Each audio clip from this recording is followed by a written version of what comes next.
Hello, in this video we're going to be talking about carbohydrates. So let's not wasting your time, let's get right to it.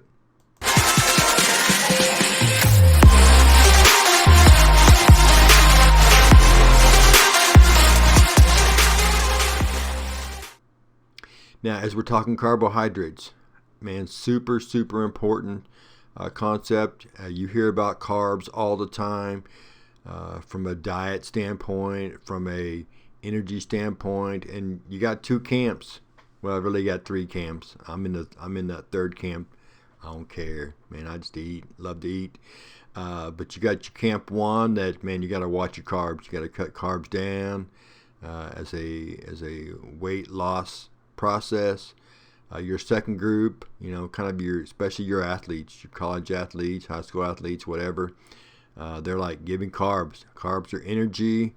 And it's such a scientific process. I mean, if you read about, athletes at the college level, I mean, I wanted to say major college, but I'm sure like a Pitt State does it as well, where the process of understanding the release of energy from foods has been so studied that athletes, say like the University of Kansas, they know exactly what time an athlete needs to eat in order to benefit from those energies as they're being released.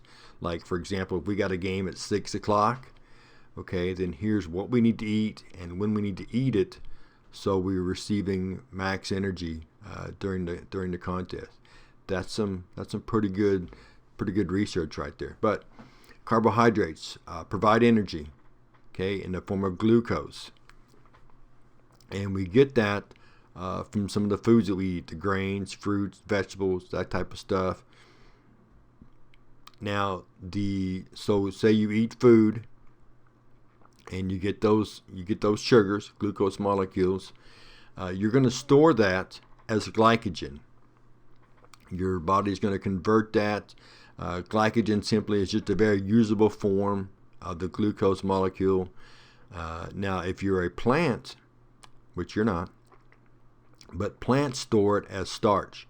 And so when you hear about starches, things like potatoes and things that are rich in starches, so all three are kind of the same thing. They're just converted a little bit differently because that's the best way that that particular organism can store it for long-term storage. So plants make glucose and then they store it for themselves as starches. We eat those and then our bodies convert them to glycogen to store for when we need it. A super unique property of carbohydrates is that their molecular structure, their chemical structure, is in a very definite ratio. A 1 to 2 to 1 ratio is what we call it. And that simply means that there's, for every one carbon, there's one oxygen, but there are two hydrogens. So like a glucose molecule that has 6 carbon, 12 hydrogens, 6 oxygen, that makes it a carbohydrate. And when you see carbohydrate names, you're going to see the word saccharide. That's a reference to sugars. So you'll see a disaccharide, a monosaccharide, a polysaccharide. Those are references to sugars. And I just said this, but there are 3 types of carbohydrates. There are monosaccharides, which would be 1, okay, and that's those monomers that we talked about in a previous video. A disaccharide would be 2 monomers put together, di meaning 2 in this case. And then you got your polysaccharides, which again, typically the word poly means many, but in this instance, in carbohydrates, it just means more than 2.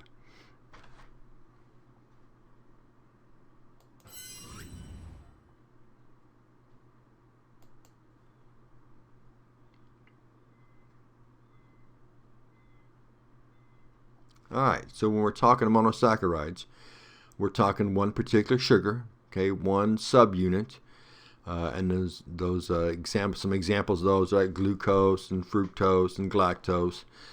Those are complex molecules, but there's just one.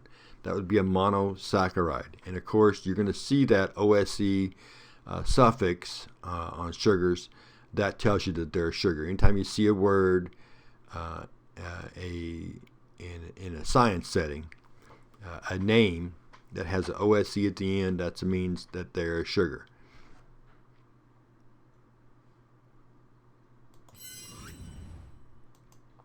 Now, an important topic to think about is the function of carbohydrates. And of course, it's something you're going to need for the test or quizzes, things like that. But the function of carbohydrates, is the one, we've talked about this already. They provide energy.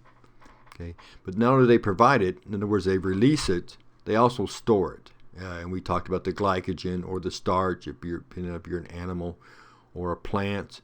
But some other lesser known functions is number 3 there. They preserve muscle. Okay, they can help restore and keep muscles replenished. And the 4th one, they promote good digestion. We're all familiar with need of fiber in our diets, and whether you just make sure that happens with food you eat, or you take a supplement, or a powder or whatever it might be. But the idea of getting proper amounts of fiber so your food can be digested properly, and the subsequent processes can happen as they need to, which we don't need to go into.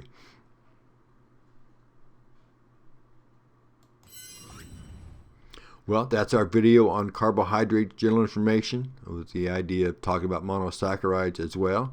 So in our next video, we'll talk about disaccharides and polysaccharides. We'll see you then.